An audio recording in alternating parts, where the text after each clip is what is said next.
মানুষ জীবনে সবসময় শিখরে পৌঁছতে চায়, অনেক উঁচুতে উঠতে চায়, আর তার জন্য তারা কি না করে, পরিকল্পনা করে, ষড়যন্ত্র করে, প্রার্থনা করতে থাকে, আবার কারোর কাছে সাহায্যও চায়। কিন্তু এত কিছু করা সত্ত্বেও অনেক সময় মানুষ শিখরে পৌঁছতে পারে না।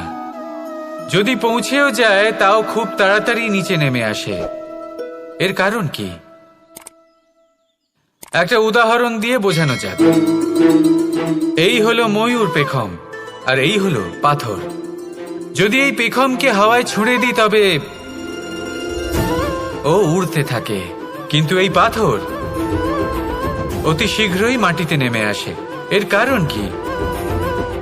ভার। এই পাথর হলো ভারী, আর এই শিক্ষাই আমাদের গ্রহণ করতে হবে। ঠিক এইভাবেই যদি আমাদের মন দ্বন্দ্ব আর অহংকার দ্বারা পরিপূর্ণ হয়ে থাকে, তাহলে তা কখনোই শিখরে পৌঁছবে না। পৌঁছে গেলেও খুব শীঘ্রই মাটিতে নেমে আসবে। তাই এই মনকে হালকা করতে শিখুন, অহংকারকে, এই হিংসাকে ত্যাগ করুন। তারপর উঁচুতে উড়ে তো দেখুন কত উঁচুতে উড়তে পারবেন আপনি। আসুন আমার সাথে ভালোবেসে বলুন, রাধা রাধা। মানুষ জীবনে সবসময় সুখ পেতে চান, কিন্তু এই সুখ এটা আসলে কি? এই সুখের আসল রূপ কি? আমি বলি, সুখের আসলে দুটি রূপ হয়, বাহ্যিক সুখ, আত্মিক সুখ।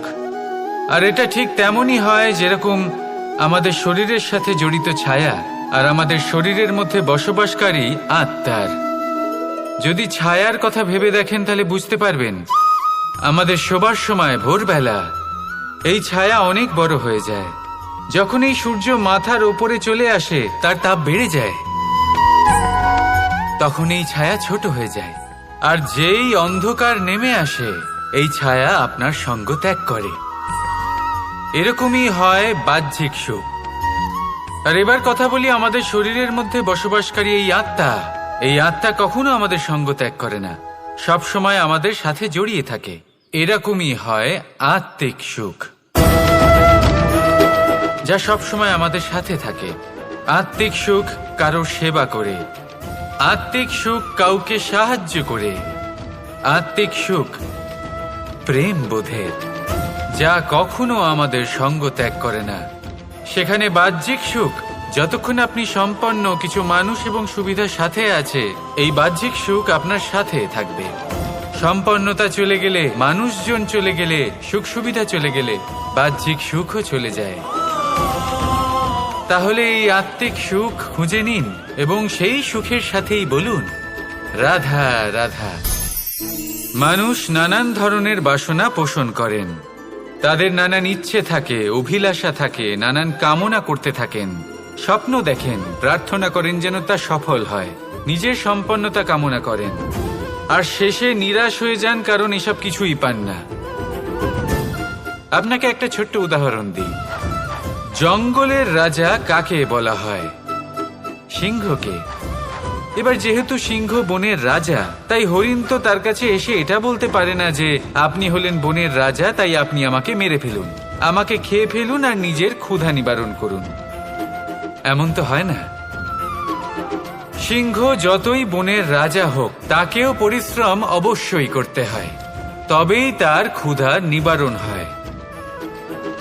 সেইভাবেই আপনার সমস্ত স্বপ্ন, আপনার সমস্ত ইচ্ছে, আপনার সমস্ত অভিলাষা, সমস্ত আকাঙ্ক্ষা পূরণ হবেই, অবশ্যই হবে, পরিশ্রমের দ্বারা। শুধু ভাবলেই হবে না। তাহলে আপনিও জীবনে পরিশ্রম করুন, নিজের সমস্ত স্বপ্ন পূরণ করুন, আর আমার সাথে ভালোবেসে বলুন, রাধা রাধা। আপনি কি কখনো কোনো উঁচু পর্বতের শিখরে পৌঁছতে পেরেছেন?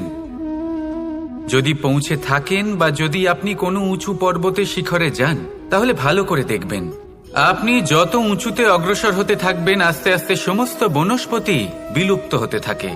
তারপরে সমস্ত গাছপালা, পশু পাখি সব বিলুপ্ত হতে থাকে। শেষ পর্যন্ত সেই শিখরে থেকে যায় শুধুমাত্র শান্তি, নীরবতা, আমাদের মানুষের সাথেও এটাই হয়। মানুষ যখন আত্মবিকাশের পথে অগ্রসর হতে থাকে এবং নিজের জীবনের শিখরে পৌঁছতে চায়, তখন তার একা থাকা অত্যন্ত প্রয়োজনীয় হয়। আর তাকে তখন ত্যাগ করতে হয় নিজের সুখ স্বাচ্ছন্দ্য, নিজের সম্পত্তি, নিজের সমৃদ্ধি, নিজের সৌন্দর্য। দেখুন, জীবনের শিখরে পৌঁছনো একেবারেই সহজ কাজ নয়। এ হলো অত্যন্ত দুর্গম এক পথ। কিন্তু যদি আপনি সেখানে পৌঁছতে চান, তাহলে আপনাকে ত্যাগের প্রবৃত্তি জাগিয়ে তুলতে হবে। ত্যাগ কি সেটা জানতে হবে, কারণ ত্যাগের ফলেই মনে শান্তি আসে, আর সেই শান্তির ফলে মনে উৎপন্ন হয় প্রেম। আর এই প্রেমই হলো জীবনের অন্তিম লক্ষ্য। তাহলে আসুন আমার সাথে ভালোবেসে বলুন, রাধা রাধা। নারী জন্মসূত্রে কারোর কন্যা, ধর্মসূত্রে কারোর পত্নী, আর কর্মসূত্রে কারোর মা। আমাদের মনে এই ছবি আঁকা রয়েছে একজন নারীকে নিয়ে, তাই না? একটা অতুলনীয় ভূমিকা রয়েছে নারীদের আমাদের জীবনে, আর নারী ছাড়া আমরা কিছুই নই। কিন্তু অধিকার, সেখানে আমরা একটা ভুল করে বসি। যখন নারী একজন কন্যা থাকে, যখন সে জন্ম নেয়, তখন তার ওপর অধিকার থাকে তার পিতার। আর তারপর যখন বিয়ে হয়ে যায়, তখন তার অস্তিত্বের ওপর অধিকার থাকে তার স্বামীর। আর যখন তিনি মা হন, তখন নিজেই তিনি জীবনের সমস্ত অধিকার দিয়ে দেন তার সন্তানকে। কিন্তু আমরা কি কখনো এটা ভেবেছি এই জীবন হলো তার নিজের? যে নারী সবার কল্যাণ করছেন, তার জীবনের অধিকারও তার কাছেই থাকা উচিত, তাই না? তার নিজের জীবনের সিদ্ধান্ত সে নিজেই নিতে পারেন, নিজেই নিজের ভাগ্যের রচয়িতা হতে পারেন। আর এর জন্য আমাদের নিজেদের পাল্টাতে হবে, দৃষ্টিভঙ্গি পাল্টাতে হবে।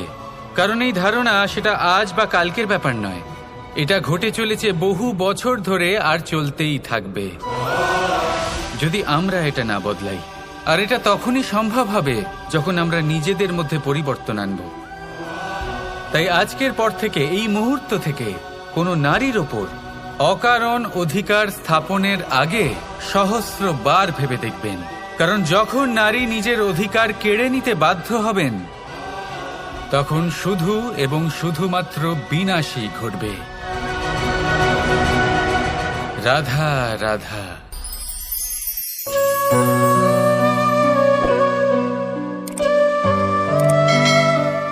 নারী, পুরুষরা যাকে নাম দিয়েছেন ত্রিয়া। কেন দিয়েছেন, কে দিয়েছেন, কেউ তা জানে না। কথায় আছে, পুরুষরা ভাবেন যে ত্রিয়া, ভাবেন একরকম, বলেন অন্য কিছু, আর করেন অন্য কিছুই। কিন্তু সত্যিটা কি এটাই? আসল সত্যি হলো এটাই যে ত্রিয়া হলো সেই চরিত্রহীন পুরুষ, আর কেউ নয়। সেই পুরুষ যারা নারীকে বলেন যে আপনি হলেন মা, আপনি হলেন দেবী, আপনি হলেন বোন। আর ভাবেন কি? ভাবেন যে এই নারী হলো আমাদের পায়ের ধুলো, আর কিচ্ছু নয়। আর কি করেন? ওনাদের মাথায়, ওনাদের খোপায় মালা পরিয়ে দিয়ে ভাবেন যে ওনারা হলেন তাদের পায়ের ধুলোর সমান। একজন নারীর সম্মান ভঙ্গ করেন, তাদের দাসী মনে করেন। ভুলবেন না, যত্র নারী আস্ত পূজ্যন্তে রমন্তে তত্র দেবতা। অর্থাৎ যেখানে নারীকে পুজো করা হয়, সেখানে ঈশ্বর বাস করেন। আর যেখানে নারীকে অপমান করা হয়, সেখানে ঈশ্বর এবং ভাগ্য এই দুই রুষ্ট হয়। মনে রাখবেন, যদি নারী কল্যাণকারী হতে পারেন, তাহলে নারী মহাচণ্ডী রূপও ধারণ করতে পারেন। যদি একজন নারী মাতা হয়ে জন্মদান করতে পারেন, তাহলে নারী মৃত্যু হয়ে বিনাশও করতে পারেন। যেখানে নারী অপমানিত হবেন, সেখানে মহান ভারতও মহাভারতের পথে অগ্রসর হতে পারে। তাই মনে রাখবেন, নারীর অপমান যেন কখনোই না ঘটে। আর যদি কোথাও নারীর অপমান হয়, তার অর্থ হলো আপনার বিনাশ আপনার দিকেই আসছে। আর এটা হলো তার প্রথম পদক্ষেপের প্রথম পদধ্বনি। রাধা রাধা। কর্ম এবং ফল। মানুষের স্বভাব হলো এটাই যে তিনি নিজের প্রত্যেক পরিশ্রমের প্রতিফল প্রার্থনা করেন। বেশিরভাগ সময় এই ফলাফলের চিন্তা করতে করতে, কল্পনা করতে করতে উনি কর্ম করতে থাকেন যে আমি এই কাজটা করলে এই ফল পাবো। সেই সব কল্পনা করতে থাকেন যা না তার হাতে আছে, না আছে অধিকার, আর না আছে নিয়ন্ত্রণ। উনি শুধু নিজের কর্ম করতে পারেন। উনি কি ফল পাবেন তা তার হাতে কখনোই নেই। তাই আপনিও শুধুমাত্র কর্ম করতে থাকুন, ফলের চিন্তা করবেন না। মনে রাখবেন, শিকড় এবং শাখা যেভাবে একে অপরের সাথে জড়িয়ে, সেইভাবেই একে অপরের সাথে জড়িয়ে কর্ম এবং ফল। যেরকম কর্ম আপনি করবেন সেরকম ফল আপনি অবশ্যই পাবেন। তাই এই ফলের আশায় কর্মের সময় কখনোই নষ্ট করবেন না, কারণ যে ব্যক্তি সময় নষ্ট করেন, সময় সেই ব্যক্তিকে অবশ্যই নষ্ট করে দেয়। কর্ম করুন নিঃস্বার্থভাবে, ফলের চিন্তা করবেন না। আর আমার সাথে ভালোবেসে বলুন রাধা রাধা। কখনো কখনো আমরা ভাবি যে কোনো ব্যক্তি যিনি ধর্মের পথে চলেছেন, যদি তার দ্বারা কোনো ভুল হয়ে থাকে তাহলে নিয়তি তাকে সেই মুহূর্তেই কঠোর শাস্তি দেন। কিন্তু সেই সব মানুষ যারা সংসারের সবথেকে বড় অধর্মী, বহু নিকৃষ্ট মানের কাজ করেন, তাদের নিয়তি অনেক সুযোগ দেন। তাদের নিয়তি এরকম কঠোর প্রহার করেন না। এই ভাবনা কখনো না কখনো মনে আসেই। ভেবে দেখুন কেন। আসলে জীবনকে বেশিরভাগ মানুষ একভাবেই দেখে থাকেন, বিভিন্ন স্তরে একে দেখা উচিত। এবার আপনি বলুন, এই সংসারে কোনো অধর্মী কখনো প্রেরণার উৎস হতে পারেন? কখনোই নয়। যে মানুষ নিজের আত্মাকে মলিন করে ফেলেছেন, তিনি এই সংসারকে কিভাবে প্রেরণা যোগাবেন? উনি নিজেই বুঝতে পারেন না কোনটা করা উচিত, ধর্ম কোনটা। তাই নিয়তি তাকে একটা সুযোগ দেন, এটা বোঝার সুযোগ দেন যে কোনটা উচিত, কোনটা ধর্ম। সুযোগ দেন নিজের বিবেক জাগিয়ে তোলার, তাকে সুযোগ দেন নিজের অন্তরাত্মার ডাক শোনার। যখন তাতেও কাজ হয় না, তখন নিয়তির কাছে একটাই পথ বাকি থাকে, আর তা হল মহাবিনাশ। মহাবিনাশ হয়তো দেরিতেই আসতে পারে, কিন্তু তা অবশ্যই আসবে। আর যখন মহাবিনাশ আসে, তখন মহাবিনাশের যন্ত্রণা সমগ্র মানব জীবনের যন্ত্রণার থেকে অনেক বেশি হয়। এই কথাটা সবসময় মনে রাখবেন। আর অন্যদিকে যে মানুষ ধর্মের পথে চলছেন, তার দ্বারা যদি কোনো ভুল হয়ে থাকে, তখন নিয়তি তার পরীক্ষা নেন। কিছুক্ষণের জন্য মানুষের মনে হতে পারে নিয়তি তাকে কঠোর শাস্তি দিয়েছেন, কিন্তু সময়ের সাথে আমরা সবাই দেখি যে যখন সেই মানুষ সেই পরীক্ষায় উত্তীর্ণ হন, এই সমস্ত সংসারের জন্য প্রেরণার উৎস হয়ে ওঠেন। অর্থাৎ নিয়তি প্রত্যেক মানুষকে তার কর্ম অনুসারে উচিত ফলও দেন, উচিত শাস্তিও দেন। পার্থক্য হলো শুধুমাত্র সময় আর আপনার দৃষ্টিভঙ্গির। তাই ধর্মের পথে চলুন আর আমার সাথে ভালোবেসে বলুন রাধা রাধা। ভগবান আর ভক্ত যখন একাকার হয়ে যায়, যখন ভক্ত তার ভগবানের প্রতি এবং নিজের জীবনের উদ্দেশ্যের প্রতি সম্পূর্ণরূপে সমর্পিত হয়, তখন জন্ম নেয় ভক্তি। এই সংসারের সমস্ত আশা হয়তো আপনার সঙ্গ ত্যাগ করে দিতে পারে, তখনও ভক্তি সাথে থাকবে। ভক্ত আর ভগবান যখন একাকার হয়ে যায়, তাদের মধ্যে কোনো পার্থক্য থাকে না। তারা এক হয়ে যায়, এক ব্যক্তিত্ব, এক অস্তিত্ব। সেই জন্য কখনো জীবনে যে কোনো রূপেই, যে কোনো প্রকারেই, যে কোনো ঈশ্বরকে মান্য করুন। মনের মধ্যে শ্রদ্ধা ভাব জাগ্রত করুন, মনে ভক্তি ভাব জাগ্রত করুন। এই সমগ্র সংসারে সব কিছু আপনাকে ছেড়ে চলে গেলেও তখনও এই ভক্তি শুধুমাত্র আপনার উত্থান ঘটাবে। তাই মনে ভক্তি জাগ্রত করুন আর আমার সাথে ভালোবেসে বলুন, রাধা রাধা। এই ব্রহ্মাণ্ড কত বৃহৎ, তাই না? যার সম্মুখে এই পৃথিবীকেও একটা বিন্দুর মতো মনে হয়। আর এই পৃথিবীতে আমরা কে হই, আমাদের আকার কিরকম, আমাদের অস্তিত্বই বা কি?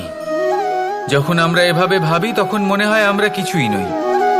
তা আমরা যখন কিছুই নই, তাহলে আমরা এত চিন্তা করি কেন? কি ভেবে ভয় পাই? কাকেই বা এত ভয় পাই? কে আমাদের মারতে পারে আর কেই বা আমাদের জন্ম দেবে?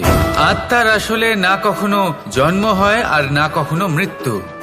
আত্মা শুধুই শরীর বদল করে। আপনি, আমি, আমরা সকলে এই শরীর নয়, আমরা হলাম আত্মা, যা হলো পরম আত্মার পরম অঙ্গ। সেজন্য মনে রাখবেন, বাইরের কোথাও দেখবেন না, নিজের অন্তরের গভীরে গিয়ে দেখুন, আত্মাকে উপলব্ধি করতে শিখুন। ক্লেশ, ভয়, চিন্তা, এই সব কিছুর থেকে নিজেকে দূরে রাখুন, তাহলেই উপলব্ধি করতে পারবেন পরমাত্মাকে। তাহলে আসুন আমার সাথে ভালোবেসে বলুন, রাধা রাধা। দ্বিধাবোধ।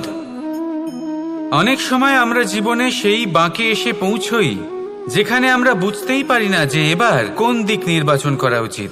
কখনো এদিকে যাওয়া উচিত মনে হয়, কখনো ওদিকে যাওয়া উচিত মনে হয়, কখনো দুদিকেই যাওয়া প্রয়োজনীয় বলে মনে হয়, কিন্তু তা তো সম্ভব নয়। কখনো কখনো এটা মনে হয় যে এখানেই থেমে যাওয়া ভালো, কোথাও না যাওয়াই শ্রেয়। এবার একেই তো দ্বিধাবোধ বলে। সংসারে এমন কোনো দ্বিধা নেই যার সমাধান সম্ভব নয়। এই দ্বিধাবোধ স্বাভাবিক। আর আপনার এই দ্বিধাকে আমি একটু সরল করে দিই।